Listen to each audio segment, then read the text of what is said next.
The people of Oriskany think of their village as a best-kept secret. The Waterbury family thought so too when they moved to Oriskany in the mid-1800s and started their felt mill. Their estate was transformed into a nursing home in the 1900s, and the beautiful Eastern Star campus still serves young and old alike with special care needs. The beautiful weather brought people out on the porch. Mr. Wallace shared the story behind the many emblems on his hat and his tie depicting the Shriner symbol of a man carrying a child walking tall. This is Pounder Hall in Oriskany. It's independent living for senior citizens. It replaced the Waterbury estate, which was purchased by the Order of Eastern Star back in 1916 right here on this property. They resided in that residence until about 1932.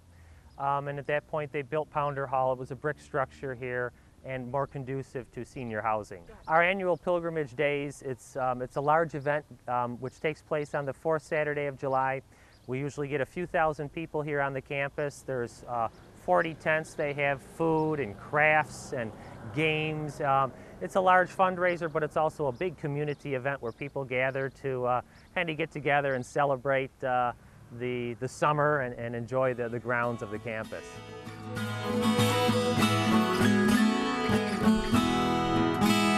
I want to know where my life is going. Don't want to be just treading water. I want to know. We're climbing to new heights today. We have trekked through a part of Oriskany through some trails in the woods, found some wild lilies of the valley along the way, and I'm standing where part of Summit Park used to be located. Now, for those of you my age, you may remember Summit Park for the pool. I can remember learning how to swim there, be brought there by a school bus a couple times a week during the summer. For those who go back a few more years than that, and you'd have to go back, you'd have to be in your 90s at least to remember the original Summit Park that was here from 1897 to 1926. If you're interested, you can pick up this terrific brochure that has been put out and can be purchased at the Oriskany Museum about it. Here at Summit Park, there was everything you can imagine. People came by trolley to get to the top of the hill, and there were pavilions, there were lakes. You could take a canoe and go up and down the Oriskany Creek. There were bandstands, music, there were rides. They had a whip.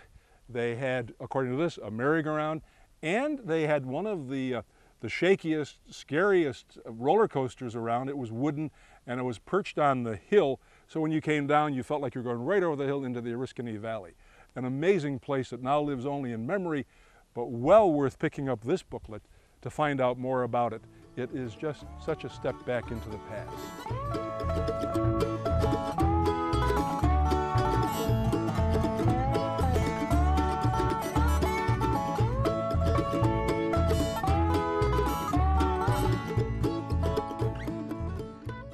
Like most villages in the Mohawk Valley, Oriskany sprang up around its manufacturing mills.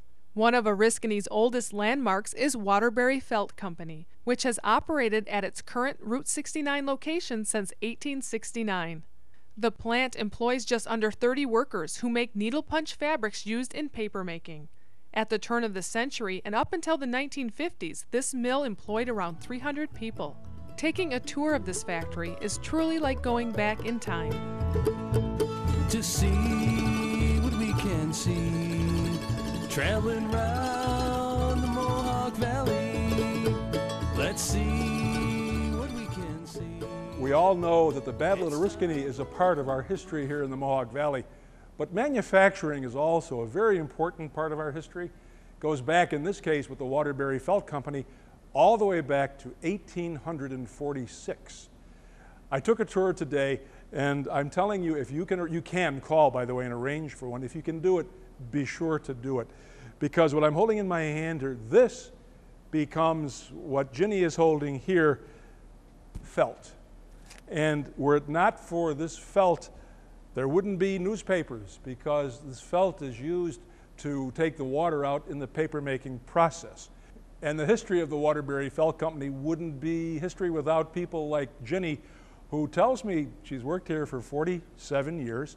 She gave us the tour, so I think she came to work here before the child labor laws took effect because she must have been around 10 years old, right? To take a tour of Waterbury Felt Company, call Ginny at 315-736-3016. But be forewarned, the mill is quite a few stories high, and I believe the elevators are reserved for felt. Toward the end of the 1980s, I took a trip. I took 2 trips actually to Ireland and visited more than my fair share of pubs. And I have to tell you that this pub is almost like an exact replica of the ones that I went to in Ireland. When I came here today, I ordered one of their specialties, and it was a Reuben. Now, so part of my background is German as well as Irish. But if you go into the bar, take a look at the ceiling. It is an original tin ceiling. And what I found out today, which I think is of significance, cell phones won't work in there. I had no bars on here whatsoever. So if you want to get away from it all, get away from your cell phone, you come here to O'Malley's Pub. Molly O'Malley's was on my mom's side, and she had an aunt that lived in Ireland that had a pub, and it would be my great aunt. So they said I remind a lot of her. So we make great burgers. We have Angus burgers, our fish. We try to use all my local vendors. I get my fish from Stan's, my bread from Furloughs. I try to utilize all the local vendors around. Most of my meats from Smith Packing. I love the town. I love the town, I love the people, and kind of carried on a family tradition of being in the restaurant, pub, bar business. So figured I'd come back home and land some roots. It's time for the Cooper Group's road trip to see